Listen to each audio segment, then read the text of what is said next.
Welcome everyone to Life Journal Jumpstart. My name is Puakele Palakiko, and thank you so much for joining me today. It is October 14th, and we're going to be reading through Nehemiah 11 and 12, Psalms 1, and Acts 3. And so as Nehemiah has finished the wall, he continues to prod the people's heart back to God alongside with Ezra.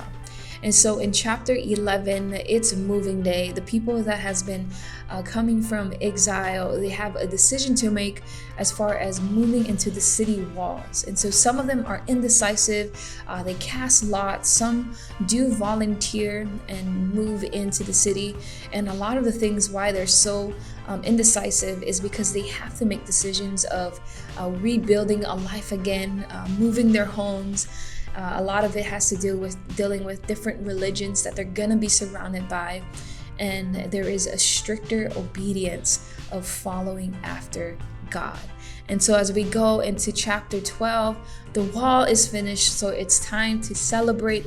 And of course, they dedicate the wall and the city back to God.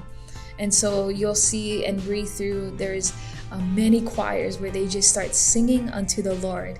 And because it's a celebration, and of course there is a section where you're going to read about how the names of the people that has helped out with building or are going to be serving within the temple. And then we go into Psalms 1. As you know or don't know, the book of Psalms is at least 150 chapters. And so a lot of it is personal prayers, personal praises, and confessions that are happening.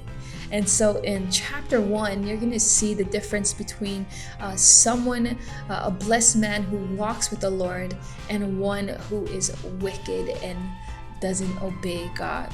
And so the man that is blessed and who walks in the way of the Lord is one who is steady, one who is firmly planted and doesn't waver. And then you look at the side of the one who is wicked, who doesn't follow after God's own heart, is the wind is driven them away, and of course their life is perished.